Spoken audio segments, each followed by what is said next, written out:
സർക്കാർ മരണപ്പെട്ട കുടുംബത്തോടൊപ്പമായിരിക്കും, അവരുടെ ആശ്രിതരോടൊപ്പമായിരിക്കും. കൃത്യമായി അവർക്ക് കിട്ടാനുള്ള പണം കൊടുക്കാൻ ആവശ്യമായ ഇടപെടൽ ഇതിനോടകം തന്നെ ജോയിൻ്റ് രജിസ്ട്രാർ നിർദ്ദേശം നൽകിക്കഴിഞ്ഞിട്ടുണ്ട്. 1-2 ദിവസത്തേക്കവും അത് കൊടുത്തിരിക്കും. മറ്റ് നിയമാനുസൃതമുള്ള നടപടികൾ പോലീസ് അന്വേഷിച്ച് ഈ കാര്യത്തിൽ ജീവനക്കാരുടെ ഭാഗത്ത് എന്തെങ്കിലും വശമുണ്ടെങ്കിൽ ആ കാര്യത്തിൽ കൃത്യമായ നടപടി സ്വീകരിക്കണം എന്ന നിർദ്ദേശവും പോലീസിന് കൊടുത്തിട്ടുണ്ട്. ആ കാര്യത്തിൽ അന്വേഷണവും നടപടി ഉണ്ടാവും.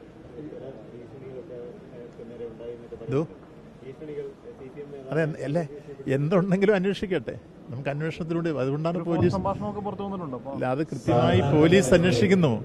ഒരു സ്പെഷ്യൽ ടീമിനെ തന്നെ SP നിർദ്ദേശിച്ചിട്ടുണ്ട്. ആ ടീം അന്വേഷിക്കുന്നുണ്ട്. നിങ്ങൾ പറഞ്ഞ ഏതെല്ലാം വിഷയം ഉണ്ടെങ്കിലും ആ അന്വേഷണത്തിൽ പുറത്തു വരട്ടെ.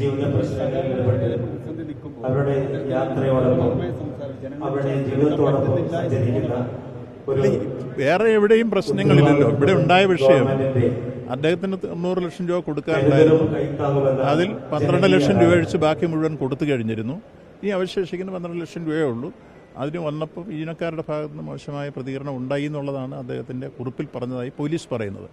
എന്താണോ അത് വസ്തുതയെന്ന് അന്വേഷിച്ച് കണ്ടെത്തി കുറ്റക്കാരുടെ പേരിൽ നിയമാനുസൃതമുള്ള നടപടി സ്വീകരിക്കുക എന്നുള്ളത് തന്നെയാണ് ഗവൺമെൻറ് നിലപാട്. അത് SP ചുമതലപ്പെടുത്തി SP പ്രത്യേക ടീമിനെ വെച്ച് അന്വേഷിക്കുന്നുണ്ട്. റിപ്പോർട്ട് വരട്ടെ, അതിനനുസരിച്ച് പറയട്ടെ, കേസ് എടുക്കട്ടെ, അതിൻ്റെ അന്വേഷണവും പാകരിക്കാനും. ഒപ്പം ആ കുടുംബത്തിനുണ്ടായ വിഷമത്തിലും വേദനയിലും ഗവൺമെൻറ് കൃത്യമായി പങ്കുചേരുന്നു. അവർക്ക് കൊടുക്കാനുള്ള പണം കൃത്യമായി കൊടുപ്പിക്കും. കുറ്റക്കാരുടെ പേരിൽ നടപടി സ്വീകരിക്കും.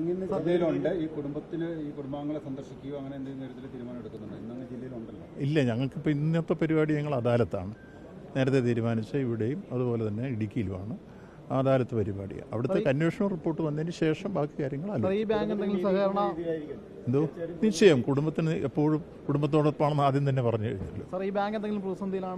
ബാങ്ക് അല്ലത്, അതൊരു റൂറൽ ഡെവലപ്മെന്റ് സൊസൈറ്റിയാണ്.